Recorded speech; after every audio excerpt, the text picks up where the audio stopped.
Hello everybody, good morning and welcome to the United Stands. I'm Mark Goldbridge and this is your latest Manchester United news as Ruben Amorim finally calls out Manchester United's attacking issues, something we did a video on 3 weeks ago, talking about the issues of Man United's attack for the last 7 years. Man United's new manager, Ruben Amorim, has called it out. Also, the old manager, Erik ten Hag, has criticised modern players. I think you're going to agree with what he had to say. Modern players can't deal with criticism. If I criticised them, I felt I'd be in with HR. This is Manchester United Football Club, and I think it's a bit of an insight into what goes on. Ruben Amorim talking about what a great training week they had last week, but I didn't see it against Everton. What is this mentality block at Manchester United? Two big insights from our current managers and previous. Also, it is match day. If you didn't know it was match day, just keep an eye on Casemiro's socials. He'll post about it. That's his job these days.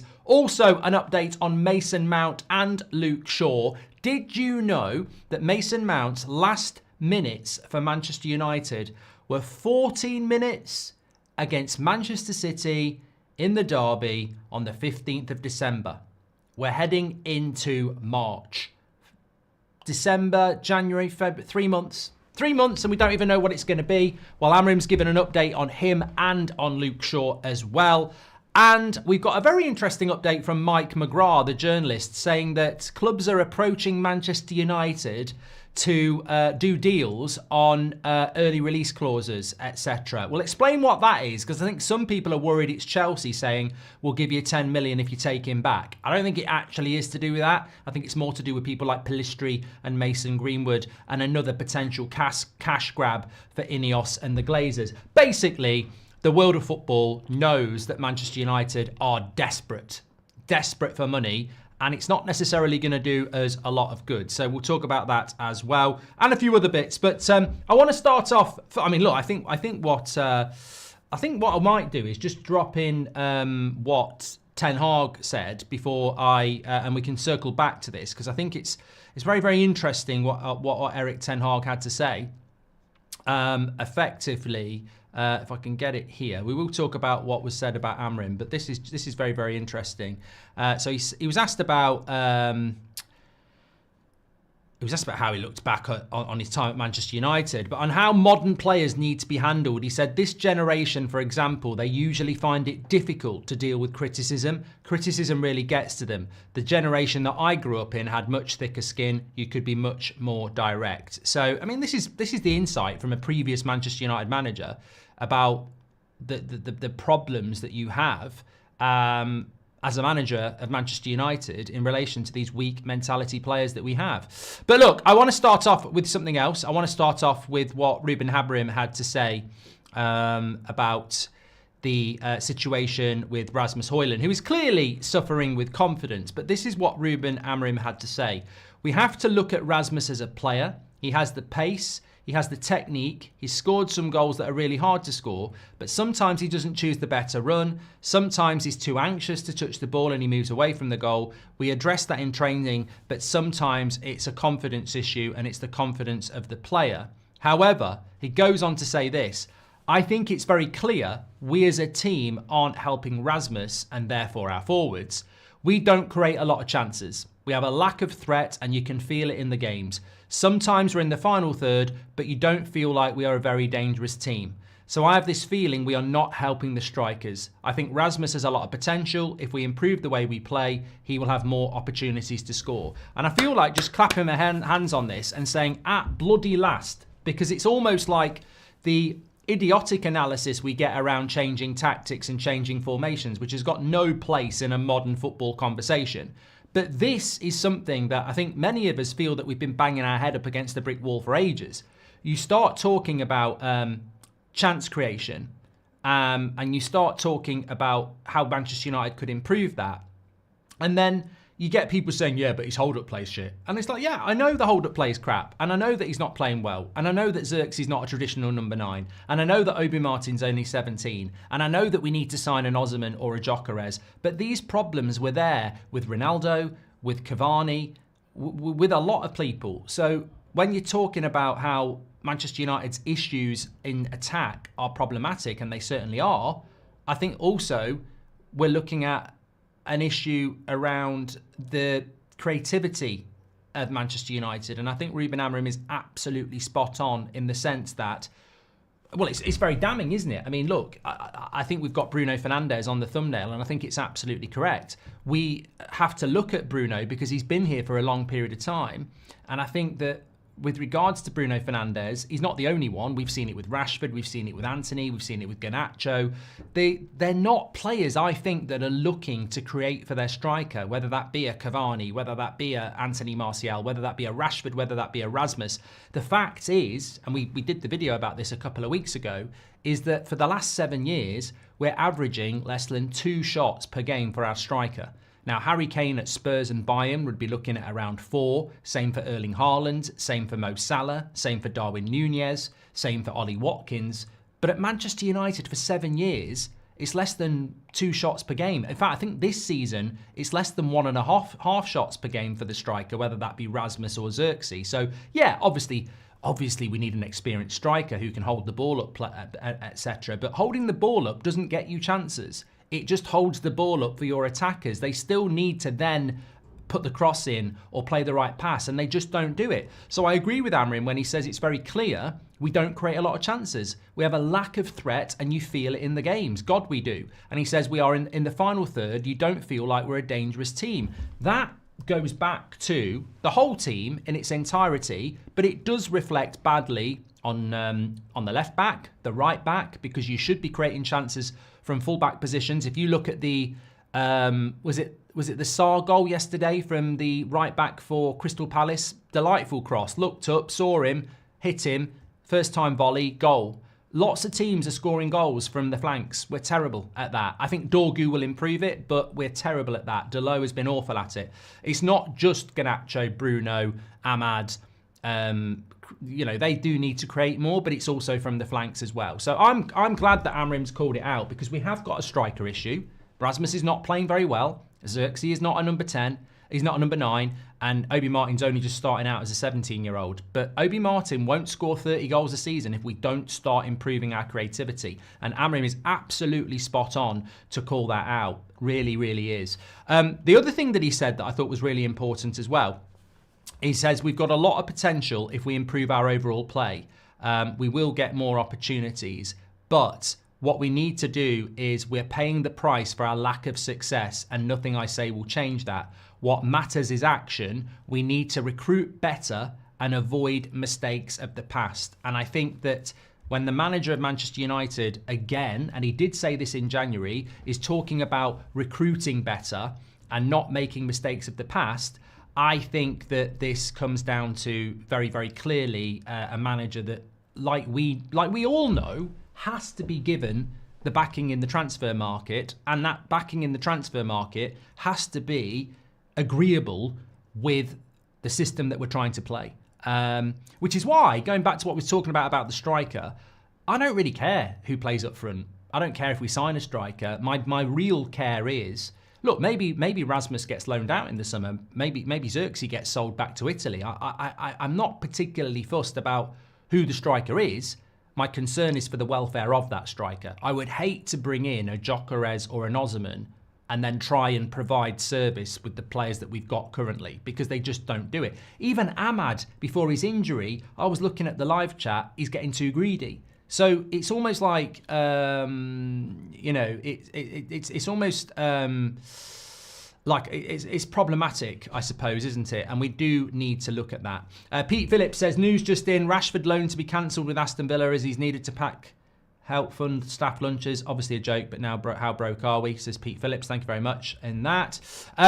So yeah, I think that, look, it'll be interesting to see what happens tonight, but the creative side of the game needs to improve massively. And if I had money to spend this summer, it can't just be Quenda or an attacker. It's got to be creativity in behind. And look, lots of people polish Bruno's boots every week and give him man of the match, but I actually think that, I was thinking about this morning and I thought, sod it, I'll throw it into the show.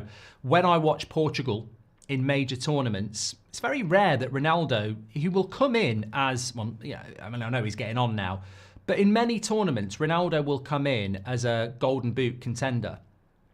And then it never materialises. And You know what? The last Euros, I think I had Ronaldo down as winning the Golden Boot. And if I recall, I had him down as winning the Golden Boot for the Euros because Portugal had some agreeable fixtures, like where they could win quite comfortably in some of them. They didn't. And it got me thinking, you know, Bruno plays for Portugal. Bruno plays for Manchester United. Is Bruno actually that good at creating chances for his striker? Like, is he? He is the captain of the team. He is the focal point. He should be. I'm not saying him personally, but he surely dictates the rhythm of that game. He is the captain. He is the number 10. He is the most creative player on the pitch. And yet we don't create for our striker. And I think he has to take responsibility for that. Whether it's telling people to put crosses into the box or telling them not to shoot, I think that is an area that we need to look at. And Bruno has been here for a long time. I mean, I forget when he actually came, what year it was. But remember, we're talking about less than 2 chances per game for our striker for the last 7 years. How many of those years has Bruno been here? And look, 100%, people like Rashford, Garnacho, our fullbacks contribute as well. If you had 2 fullbacks putting crosses into the box, the chances for our striker would go up massively. So it's not exclusively on Bruno, but I think he is not good at creating chances for strikers or dictating a team to do it. And that needs to improve. Patrick Lynch says the last 10 years has been building Manchester United. Players encouraged to build a social media brand that ties to United. It's why they see more criticism than players from other clubs. It's why they struggle to deal with it, says Patrick Lynch. Let's not forget this is all down to the ownership. They created this environment. They signed the wrong players. They never back managers, says Jack Milner. Well, let's talk about what Erik ten Hag had to say, because I find this... I knew his interview was not going to be that good because he's still under NDA, non-disclosure agreement. So he's never going to start talking about signings or how he was sacked. That will happen in about a year's time. He's already said he's not going to take a job until July, which means, obviously, if he took a job now, I think it's less money for Manchester United. I mean, Man United would bloody love him to take a job now, because I think that you can't have a £10 million payout and then take a new job in, 2 months. So he's publicly said, I'm not going to take a job until July. And obviously, I think that's to do with having a rest, but I think it's also to do with having his... getting the money that he's had from Man United, which he's entitled to. But he's also not going to sit and say the Glazers are awful. This is why I got the sack. I got, exposed, this, that, and the other. But what he can talk about is modern players, because that's more of a brushstroke. And if you think about it, Ajax, everything went well. So when Erik ten Hag criticises modern players, he's talking about Manchester United, because at Ajax, they dominated the Eredivisie, they did well in the Champions League. So he's not talking about Ajax players, and he's only managed Man United and Ajax, so he's talking about Manchester United. I think this is a massive insight, because I was reading what Ruben Amorim said in his press conference ahead of the Ipswich game, and he basically said that I was really happy with the week's training ahead of the Everton game. We were doing really, really well. We really, really needed it. It was great. We were, systematically, etc. And then for the first hour against Everton, I saw absolutely nothing from what I'd seen in training all week. And that's a puzzler, isn't it? That is a puzzler. You have a really good week of training. They're doing the things that he wants in the system he wants to play. And then you go out and you don't put in that performance. Hello and welcome to Manchester United. I mean, I'm sure Jose Mourinho, when he was 2-0 down at half-time at the Etihad and then we won 3-2, I'm sure he was thinking, we've got it cracked. And then the very next week, you play West Brom at Old Trafford and you lose. And West Brom got relegated. So Man United for years have done this sort of stuff. We are the Forrest Gump. Box of chocolates. You never know what you're going to get. And you never know what you're going to get. And Ruben Amorim's not going to solve that. And Erik ten Hag couldn't solve that. And Jose Mourinho couldn't solve that. And Ole Gunnar Solskjaer couldn't solve that. How do you solve that? I think you rip it down and build it again. At the end of the day, if there's a, as Ollie said, one rotten apple ruins the bowl. You've got to remove the rotten apple. You can't just keep adding new fruit. And I think that's what Man United need to do. They need to cleanse that dressing room and change it. And to do that, you've probably got to get rid of players that are infected by that. And your list of players might be different to mine. you might think someone like Harry Maguire's got to go because he's been there long enough and it's not his fault. He's he's a player that can be inconsistent. Bruno Fernandes, Luke Shaw, people like that. I'm not so sure about those particular names, but we do need a cleanse of the dressing room. But it's interesting when Erik ten Hag gets asked about modern players and says this generation, they usually find it difficult to deal with criticism. Criticism really gets to them. The generation that I grew up had much thicker skin. You could be much more direct. Then he goes on to say that a player's well-being and how they handle media, fan reactions, social media, it affects their game. For some, it's a positive. For others, it's a negative. This generation struggles with criticism. It hits them hard. My generation had thicker skin. You could be much more direct with them. If I used that approach now, I'd demotivate them. They'd be at HR the next day. I mean, that's a massive insight. And again, I would never put Erik ten Hag down as the guy that speaks to you subliminally. Ralf Rangnick, yes. Amorim, yes. They'll say one thing and they're telling you something else. Well, Erik ten Hag has obviously learned this trick because he can only be talking about Man United players. He can't be talking about Ajax players because Ajax didn't underperform. So when he's saying that the modern player can't deal with criticism, he's talking about Man United players can't deal with criticism. When he says that the modern player can't handle media, fan reactions, social media, and it affects their game, he's talking about Man United players. So, you listen to what Patrick Lynch said there about how Man United players are urged to be brands because that's what Man United's all about. And you're 100% right, Patrick, 100% right. You can blame Marcus Rashford for a lot of things. You can blame Jadon Sancho for a lot of things. You can blame Anthony for a lot of things. You can blame Alexis Sanchez, Di Maria, etc., Paul Pogba. But don't ever say that the club wasn't pushing them forward for brand this, that and the other. And the flip side to that is, it's like if I did a video on That's Football at 11 o'clock today and I said, you know what, I think Arne Slot is the best manager in the Premier League since ever. What he's done this year, walking in, he's the best. Now, I don't believe that, but imagine if I said it. I'd get pelters for it. But that's my problem. I've said that publicly. I have to accept that not everyone's going to agree with that and I might get pelters for it. And it's the same with Man United players. If you start putting yourself out there going, buy these trainers or look at me doing this 50 shots against Ben Foster or, whatever it is, you start doing all that sort of stuff, someone's going to go, knobhead. What are you doing that for when you shit for United? And, you've got Erik ten Hag basically saying, if you read between the lines, Man United players, some of them struggle with fan reactions, social media reactions, media reactions. They can't deal with it. They can't deal with the criticism. And if I criticised them, I'd have HR on my case. I mean, bloody hell. We talk about Man United players. We talk about, the right mentality. I don't think Mo Salah is struggling with Jamie Carragher constantly having a pop at him. And Jamie Carragher's a legend. I don't think Kevin De Bruyne gives a shit about what social media people say about Man City. And yet we at Man United have somehow accumulated a set of players that cannot deal with criticism.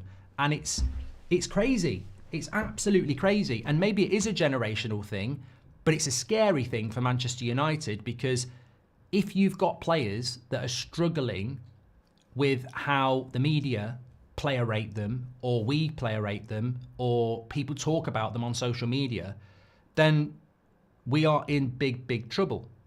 Big trouble, because elite sporting athletes deal with this. They deal with it. Look, I don't give a shit. You know me. I've been doing this for 10 years. There's a lot of people who can't stand the United stand. I think wrongly most of the time, but I respect some of the people that don't like it. It might not be their cup of tea. I don't sit there going, I'm not doing the 10 o'clock show. I can't do it. Have you seen what he said on Twitter? He's obsessed. He's always having a pop at me. I can't do it. I know we've got good people out there and, forget proving them wrong. I'm not doing that. I just can't deal with it. I can't deal with it.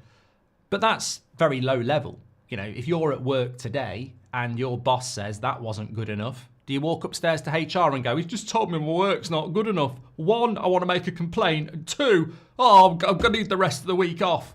It is all right to make a joke out of it, but that actually is what our previous manager is saying. And your current manager is saying, I can't understand why they don't turn up for games.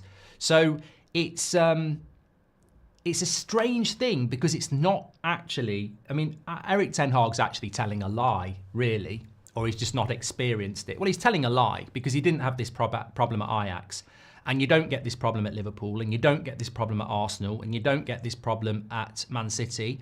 And I mention those clubs because they're big clubs. I think if you're at Brighton or Brentford, the expectation and focus is different. But Real Madrid, do they get this problem? You know, people say, well, that they don't get that problem because they're winning. Well, they've got good players. So that's another problem, hasn't it? But they do get focus. I mean, Ronaldo got booed by his own fans there. Casillas did. Bellingham's had a bit of shit. It's a massive problem at Manchester United. And basically, Erik ten Hag is saying that we've got weak players who can't deal with criticism. I don't care if you're a waiter, a post person, a porn star, or whatever. It makes no difference to me. If you can't deal with criticism, get out. Get out. If you can't deal with criticism, you're never going to be any good. You're never going to be any good. You're no use.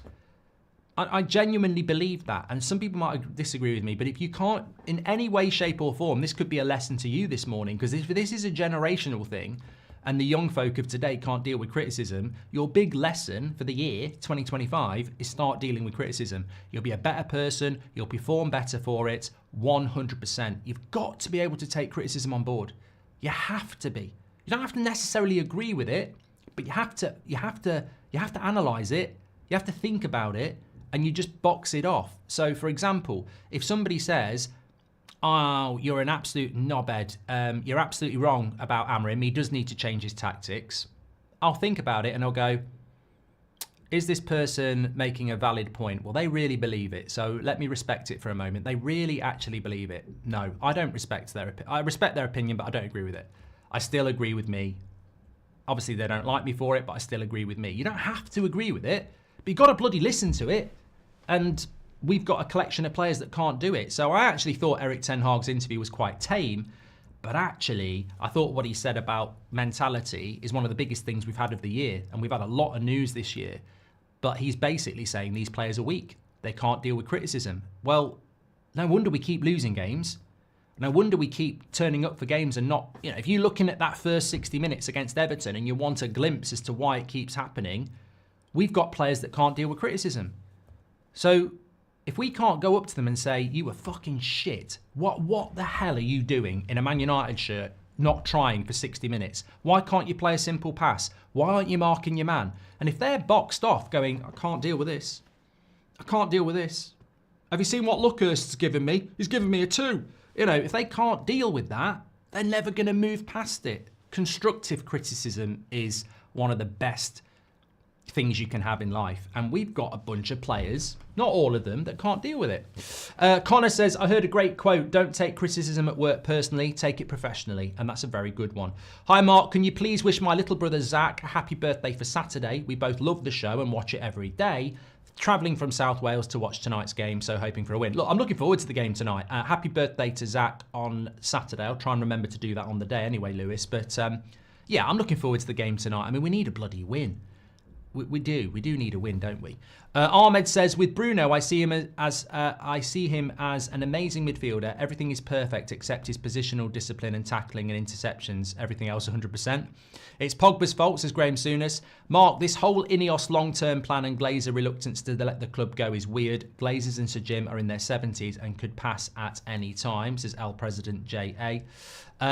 It is weird because this is a long-term project that Man United are doing. And look, it's interesting, actually. The fan survey is going to go out probably tomorrow or Friday. So if you've not registered for it, the link is in the live chat and in the video description. It's 10 questions. They're ready to go. We just need to mail shot them out to everybody.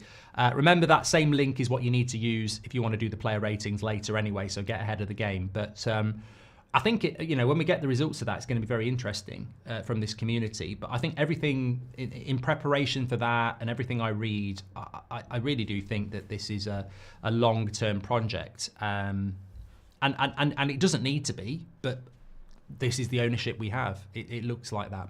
I heard done that one from Connor. Do you think it starts from the beef among Ten Hag, Ronaldo and Sancho, says John? No. No, because I think that Cristiano Ronaldo actually had the right mentality. So I think that's just something very different. So I think this is a collection of players that we had before that.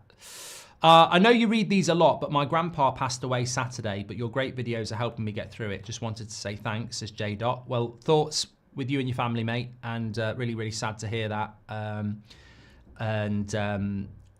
You know, it's always quite comforting that people get something out of this community that helps them in times where they're struggling. So I'm glad that you have that, J. Dot, but obviously that's probably not much of a consolation when you've lost somebody like that, but thoughts are with you and your family.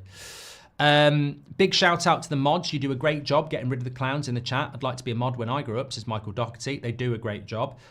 Respect to Ten Hag. Appreciate the trophies he won under difficult circumstances, says Raz. We need a team of creators, not just Bruno, says Flight23. Thank you very much for that as well. I have a couple of things I want to circle back on, but I also just want to... I want to mention this Mike McGrath thing. We'll come back to that in a minute because it's quite interesting. Basically, he's saying that clubs are approaching Man United because they know Man United are desperate and they're trying to remove sell-on clauses for cash now.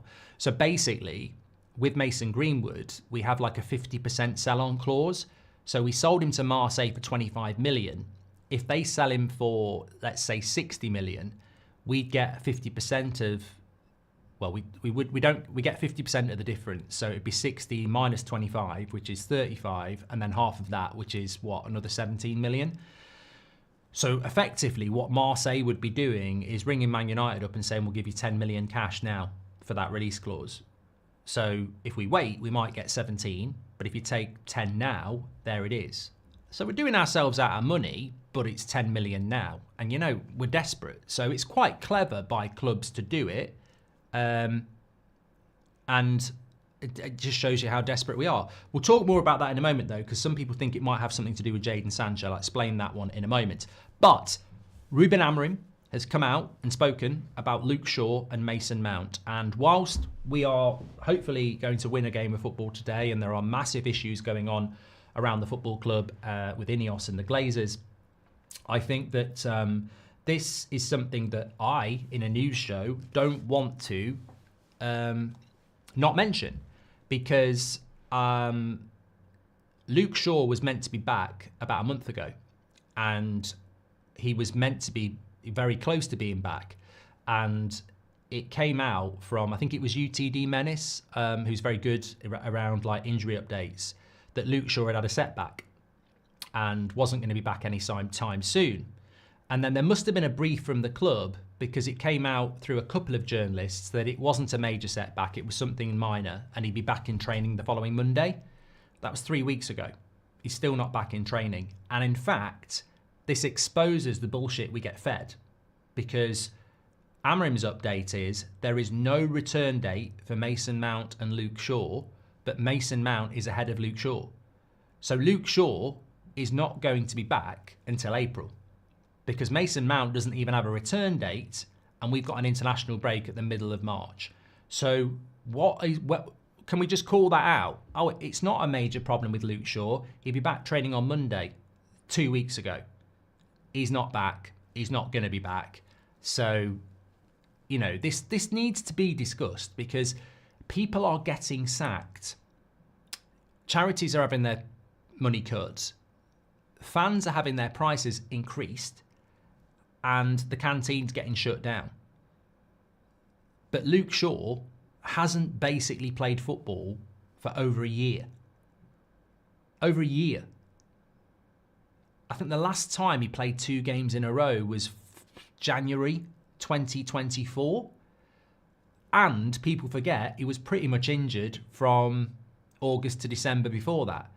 So he really hasn't played any level of football for about 18 months. And he's still not back. And he's earning, what, 150 grand a week? It's just, I know he's under contract, but it's getting to the point where you've got to start looking at your insurance policy and going, what the fuck is going... You can't be sacking people, raising ticket prices, and have a footballer who doesn't play football. And he's not going to play football, is he? Because he's in his late 20s and he's completely and utterly broken. And it's all right if you're successful and you're rich and you've just got a player who turns up, you know, on the bus smiling and doing a few TikToks. That's fine. But this club is pleading poverty. This club is sacking people. This club is screwing fans over. And you still got a guy who's sat there doing nothing on TikTok and everything else. Now, that's not Luke Shaw's fault, but if Man United are going to be ruthless, you can't be ruthless in one way to poor people and then say it's all right to a multimillionaire.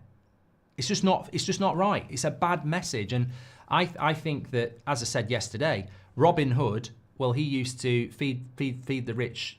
Sorry, he used to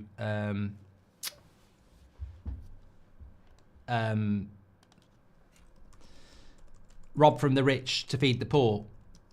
And we are robbing from the poor to feed the rich. And I just think that's just not a good way of doing things, if I'm being asking.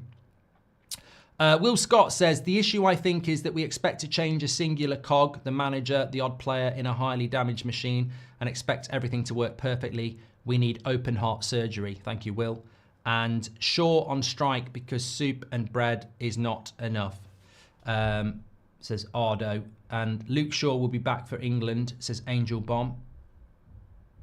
And Liam Vernon says, it's my birthday today, let's win. Thank you very much.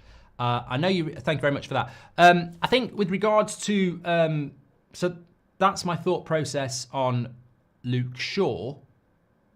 On Mason Mount,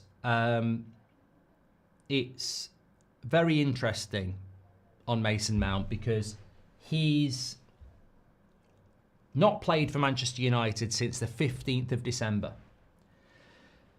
I was doing a little bit of research here, and he played 5 games last season. He started 5 games last season and has started 4 games this season.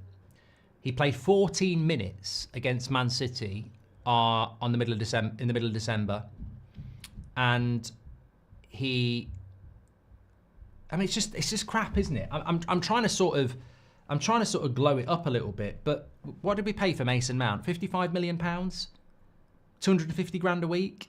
I mean, you can question that deal, and I think Amorim probably is. You know, those mistakes can't keep happening. But 250 grand a week is £1 million a month. He's been here for 18 months. So we've paid £18 million for 9 Premier League starts. So basically, we've paid £2 million per Premier League start. Yeah, you know, it's incredible. 5 Premier League starts last year. 4 Premier League starts this year, £1 million a month. So it's £2 million a game to start a game of Premier League football. It's just incredible. And I mean, I was looking at his strengths, and it says long shots, layoffs, and injuries. I mean, obviously I made that up, but you know, his strength is being injured, isn't it? It's not about tackling or, you know, layoffs or anything like that. It's just. I feel with Man United at the moment, it's almost like there are so many. I think it's probably, there's probably people in the chat or watching not live who would say this is actually becomes a strategy for businesses sometimes.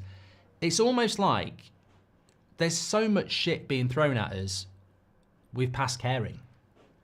Like there are so many major issues in that football club. It's impossible to react to all of them. And I mean, you look at Luke Shaw and Mason Mount. I mean, one good thing is they are good mates, so they can go for little drives together if one of them's well enough to drive. They could play FIFA together or whatever. But like, jokes aside, it's not a joke, is it? It's easily 350 grand a week in wages for players that just don't play. If Luke Shaw hasn't played really for 18 months and Mason Mount hasn't played, I mean, fucking hell, I've just figured it out. Luke Shaw's injury problems really kicked off again when Mason Mount came, didn't they? And so did Mason Mount's. But yeah, it's an incredible amount of money for 2 players. And I saw the update from Amorim last night and I tweeted it. I said, I just don't care anymore. I actually don't see them as Man United players anymore, and that's sad. And that's the most blunt thing I can say. I don't consider them Man United players because they've been out for so long, and when they come back, they always get injured. I don't consider them Man United players, and that's really, I'm sure they're not insulted by that because they're multimillionaires, but I see Mason Mount in a Chelsea shirt and always have because I never see him in a Man United shirt, and Luke Shaw's just never going to get back. So I don't even, honestly, I'm indifferent to them. I don't acknowledge them as Man United players because I don't believe they ever will be. I think that it's really sad for both players if they care that they're injured, but I'm sure they do. But they've been there's people losing their job on 40 grand a year who probably are worried about where they're going to pay for, food and stuff for their kids. So I've got no sympathy for a multimillionaire who's got a bad hamstring or whatever like that. It happens. But I do think that I've checked out. I think I have checked out. I've checked out on injury updates for them because when they do get back, I don't expect them to stay back for long either. And I think I honestly do think the number 7 shirt should be taken off Mason Mount. Some people say you can't do that. It's a bit harsh. I don't care. I genuinely don't care. Look, Phil Jones got the piss taken out of him all the time. It was never his fault. He was just injury prone. Mason Mount never should have been given that number 7 shirt. There was no justification to give him that number 7 shirt. It was a disgrace to give him that number 7 shirt, to be honest with you. And that number 7 shirt, George Best, Brian Robson, Cristiano Ronaldo, David Beckham, it's a legendary shirt and we've basically retired it. I mean, if we want to make some fucking money, which this club wants to do, how's about reinvigorating the most iconic shirt we've got in the club shop? Like, imagine what you could do with hoodies that had 7 on it. It's the most iconic shirt in our history, and it's basically on the back of somebody that is a Chelsea player who doesn't even play for us. It's a joke. That shirt should be on the pitch way more than it is, and it's basically been retired. James Cave says, the only way forward is to change 80% of the squad quickly. If Ranić had started a few years ago, the club had the resources and expertise to do it and would be done by now, says James. And Sandeep says, could Bruno being all over the pitch during the game be an issue in players dropping their game for Man United as he gets in their space? Sorry, Sandeep says, could Bruno being all over the pitch during the game be an issue in players dropping their game for Man United as he gets in their space? My wife loves the United stand, says Wayne Finnegan. Well, we all love your wife. Not in that way, but you know what? We love this community. Could Bruno being in the... Yeah, look, Sandeep, I think Bruno... I've always defended Bruno on this. I think the reason Bruno Fernandes goes around all the pitch is because he doesn't trust the players he's playing with. As I said, I would liken this to the way you might play on a Thursday night 5-a-side when you get put on a shit team and you're one of the best players and you start overcompensating by trying to do lots of different jobs because you want to win. I think that's what Bruno Fernandes does. But in the modern game of football, it's embarrassing to have a player that hasn't got positional discipline because he's running around trying to do more job than one. I mean, even Roy Keane, you don't do that. Wayne Rooney used to do it. He'd get so pumped up, he'd try and be everything. But realistically, football is very, very, very, very systematic now. And if Bruno Fernandes is going to wander, if I'm McKenna, I'm going to say, just watch Bruno go and exploit the space he leaves. And these weaknesses will get exploited at this level. And Bruno lacks positional discipline, which is okay if he's playing as a 10, but in the midfield, that can become a real problem. And people say, I've seen a lot of people going, I really like Bruno playing as a number 8. He's got a really good passing range. You're right. When he gets the ball, he's got a good passing range. I completely agree. But what about when he hasn't got the ball and the ball's being crossed to the edge of the box and he's not marking his player and they score a goal? That's the big problem. When we say 250k per week, isn't it 500k because of tax? Says Kenzo. No. If we pay Casemiro 350k a week, he pays his own tax. We're not giving him 350k a week after tax. Robert Johnson says, I hope you're well. I came home from night shift to see the missus has bought me your book for my birthday today. Can't wait to dive in. I'll tell you what, Robert, get reading that. You'll get to sleep quick. No, you won't. It is a good read. Luke Shaw, contract extension incoming, says Chuffbridge. And I saw people saying Bruno fits Arsenal and Odegaard fits at United. What do you think? Just a curious thought. I know there are more. Says, look, you put Bruno Fernandes in a Arsenal team, and I think he'd do quite well because he'd have a good defence behind him and good players around him. And there's no doubt that Bruno's a top player, but he doesn't suit Man United, I don't think, at the moment. And I think Odegaard probably would suit us better because he looks after the ball better and plays the simple pass better.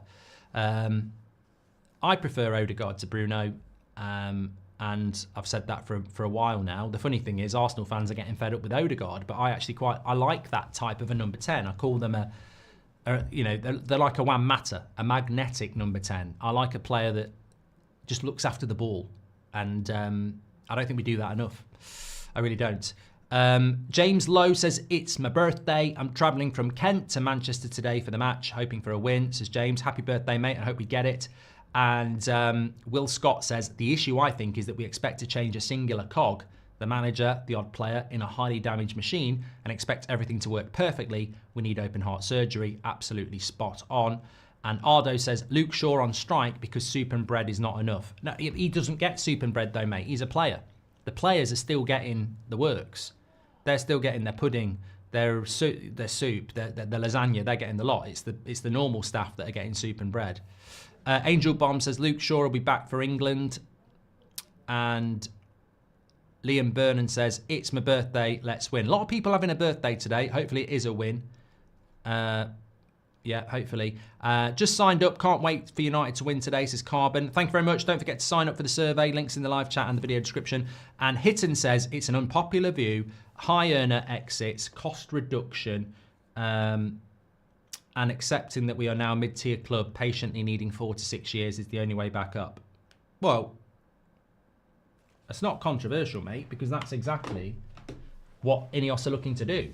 So Hitton says, high earner exits, cost reduction, accepting we're a mid-tier club for 4 to 6 years is the only way back up. That is basically the Ineos model. To remove high earners, accept that we're a mid-table club, and then hope to build back in five years. That Hitton it's unpopular because people don't like it, but that is definitively what we're looking to do. Buy cheap, remove the high earners, and just sort of tread water for a few years and hope to come back. It's a 5 to 10 year plan, says Neo. The trouble is, you say it's the only way back up. It's not the only way back up. There was another horse in the race that wanted to buy the whole club, reduce the debt, clear the debt, and invest in the squad straight away and the stadium. I don't think that would have been a 5 to 10 year plan. So I disagree with you that it's the only way back up, but I agree with you that it's the model that Ineos and the Glazers are taking. Now, as a fan, you have to decide whether that's acceptable. I think it's unacceptable. I think that this model is based on a Glazer-nomics model that Ineos have negotiated and funded, and I don't agree with it. I know what the plan is. I don't agree with it. I don't agree that it needs to take 5 to 10 years. I don't agree that we need to cut ourselves to the bone. And I also would say this as a warning. Why are we coming back in 5 years' time by cutting costs? Why are we coming back? Like, what about Liverpool, Man City, Chelsea, Arsenal, Spurs, Newcastle, Aston Villa? What about their models, which is not cut, and hope to make your way back? Like, there's 5 or 6 other clubs that are doing things in a different way. That they basically want to spend money. They basically want to compete now and spend money. So we're not going to spend money for 5 years, and then in 5 years we're going to be back. I can see us falling further away. So I know what the plan is. Don't think it's going to work. I don't think it's going to work. I'm trying to think of what industry it would work in. In a competitive industry, I don't see how cost cutting works. Basically, I think if you're a pub in a local area where there's no other pubs, and you're not as profitable as you would like, I think you can make some cuts, focus in on smaller things and make it profitable over the next 5 years. Yes, in a one-horse race, you can make an unprofitable business profitable. I agree, you can do that. But in a competitive industry where everyone else is spending, and can you imagine, like, there's 5 restaurants in your town centre. You know, you've got your Nando's, you've got your, I don't know, Cafe Rouge, you've got your Coates, you've got your Turtle Bay, and, you know, another one, right? And one of those restaurants is struggling with the competition. So they start laying off staff, they start cutting down on the ingredients, cutting down on the menu, you know, less tables, but charge more. Do you think they're going to succeed? I don't think they're going to succeed. I don't think charging your customers more money for a worse service is going to make you catch up with everybody else. And that's exactly what Man United are doing. We're charging the customer more for a service that everyone knows is worse than it used to be, and there's less choice. And everybody else is spending money to make things better. I don't actually see this model working in football, and this is why I keep saying they don't know what they're doing, because I know what the model is. It's a model that's been used in business for years. We're cutting costs to make this business profitable, and that probably will make Manchester United profitable to a point that the Glazers and Ineos are happy with their investment. But that's a business approach. Can we make Man United's value go from 5 billion to 10 billion? Well, they probably can do, just by being in the Premier League and being Man United and maintaining your fan base. But that's not going to make us win the league. If you want to win the league, you've got to spend money. You've got to compete. I feel that this is a 5 to 10 year plan to increase the value of Man United from 5 billion to 10 billion without actually being successful on the pitch. I think this is about, in 5 to 10 years, we'll have built the new stadium, we'll have regenerated the area, and the value of the... I personally think their whole game is to make the value of the club go from 5 billion to 10 billion, which will happen without success on the pitch. It'll be about the regeneration project. It'll be about cutting costs. I wouldn't be surprised if actually their plan is, let's just finish in the top 10 for the next 5 years, get the stadium built. We've projected that people are still going to buy the shirt every year. We're still going to get money from the tour. People are still going. We're not going to lose fans. If we can just rinse this fan base for 5 years and build the stadium, this club will be worth 10 billion. We've just doubled our money as business people. And I can't believe that some people can't figure that one out. Look at what's going on around you. What's it got to do with football? Nothing. Absolutely nothing. I just think this is a business transaction to increase their stake in the club value. And they can do that because this fan base ain't going anywhere. So you can monetize this fan base for 5 years. You can get the government to help you build a stadium, and then suddenly you've doubled your money. Thanks, Mark. Listening from Milwaukee hospital post-surgery, distracting me from pain. Want to see the match, but might literally be in a painful watch, says Jose. Well, hopefully you will be joining us for that, and good luck with your recovery, mate. They're cutting costs so they can borrow more, says Garfield. Put those clubs aren't bleeding cash like we are, says Hitton. Yeah, but Hitton, I'll go again. We wouldn't be bleeding cash if the Glazers had sold us and the people who'd bought us had cleared the debt. So I'm not. I think it's great that you accept the situation. I'm not accepting the situation in any way, shape, or form. I'm not accepting it because I didn't ask for this situation and it wasn't the only option. So I'm not at any point ever going to sit here and go, I understand why we're doing it, because I don't. I think it's unacceptable. Assuming players are paid as employees, I guess people mean 13.8% employers' national insurance on top of the gross wage, says Glenn C. And just signed up, can't wait. Thank you very much for that. I just want to finish with this thing that came out yesterday as well. It was from Mike McGrath, and I'm just going to read it out because a lot of people have been panicking about this in relation to Jadon Sancho. So basically, let me move past all this. Here we go.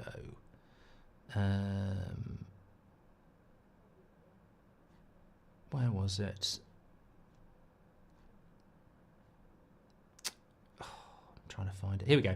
Multiple clubs are looking to take advantage of Manchester United's financial crisis by offering instant cash to buy sell-on clauses for players who have left. And this is from Mike McGrath, who is a good journalist who writes for the Daily Telegraph. So effectively, multiple clubs are looking to take advantage of Man United's financial crisis by paying for the sell-on clauses. So as I said, if you've got Pellistri or Mason Greenwood or Aaron Wan-Bissaka or Scott McTominay or Hannibal Mabry, who've all got sell-on clauses, or Alvaro Fernandez is another one at Benfica. In fact, I'm surprised Alvaro Fernandez hasn't been mentioned, because he's probably the biggest one with Mason Greenwood. So let's use Alvaro Fernandez. So we have a buyback clause for Alvaro Fernandez, but we've also got a sell-on clause. We can buy him back for 15 million, which we're clearly not going to do. But when he gets sold, we will get a percentage of that sale. So let's say we're going to get 15 million from Alvaro Fernandez moving to Barcelona. What Mike McGrath is doing is saying is that Benfica may be one of the clubs that have rung Man United up and said, we'll give you 5 million now. And Marseille might be one of the clubs that have rung up and said, we'll give you 5 million now in cash. And that's pure profit. You know, we're not going to do it in installments. So is it in the club's interest to do it? Well, yeah. If I'm selling a player for 30 million and I know I've got to give United 10, giving them 5 now, I get 5 more in the future. Yeah. So it does make sense. And I think the worrying thing is that would Man United actually do it? Because no, Man City aren't going to do that. They're not desperate for money. They're going to go, no, hold on a minute. The fact that you're even thinking of doing this lets me know that you're going to make, we could make more money out of this. So it's instant cash. But for me, Savage says it's an instant cash, so it's not bad. But I think it is bad because I think it demonstrates the desperation of the football club. It's almost like, it's a fire sale, isn't it? Been talking about this for a while. It's a fire sale. It's like, that TV is worth 400 quid, but it's going to take you a couple of months to get it. I'll give you 200 quid right now. And a lot of people, if they're desperate for money, will take the 200 quid because they're like, I'm not waiting 2 months for the proper price. And that is what effectively we're talking about here. It's nothing to do with Jadon Sancho, because Jadon Sancho isn't a sell-on clause. Jadon Sancho is an obligation to buy at the end of a loan. The only way that would work is Chelsea are giving us 25 million in the summer, and they instead they go, we'll give you 5 million now, but you get Jadon Sancho back. So it doesn't make it with Jadon Sancho. It doesn't make any sense. There is no profitable way for. We're not going to take 10 million off them now to have him back on 350 grand a week. So it's nothing to do with Sancho. I think some people thought it was, but it's nothing to do with Sancho. Tyrus has gifted a membership. Thank you very much, mate. And Hitton says, why are the FA so useless? How can they allow deals like Glazers ruining the Premier League legacy? FA are responsible for letting it happen, but sit back and watch, says Hitton. Look, the FA, the Premier League don't give a shit about Man United fans. I think the way that the club is run is disgusting and it shouldn't be allowed, but they're never going to do anything about it. You can do something about it though. Get signed up for the survey. The link is in the live chat and it's in the video description. That's going to be going out in the next couple of days. Make sure you get registered. And also, if you want to play player ratings later on, that's the way to get registered for that as well. So do that, get it out the way today. We've sorted out the email confirmation problem. I think it just got overloaded on the Everton game. So we've sorted that issue out over the last couple of days. So you should get your confirmation emails once you've signed up. Thanks everyone for watching. Fantastic show this morning. Match day tonight. Looking forward to that. Remember, it's 7:30 kickoff, so countdown to kickoff is probably going to start at about 5:30, and I will be with you at 7 p.m. And hopefully we get a Man United win. But really good show this morning. Enjoyed it. I know it's really important to talk about job cuts and the Glazers and everything like that, but actually it was quite nice just to talk about football. Apparently Slot's just been given a 2-match ban, says Ryan Lord. Okay, I'll have a look at that. Might do a video on That's Football. Speak to you all in a bit. Take care.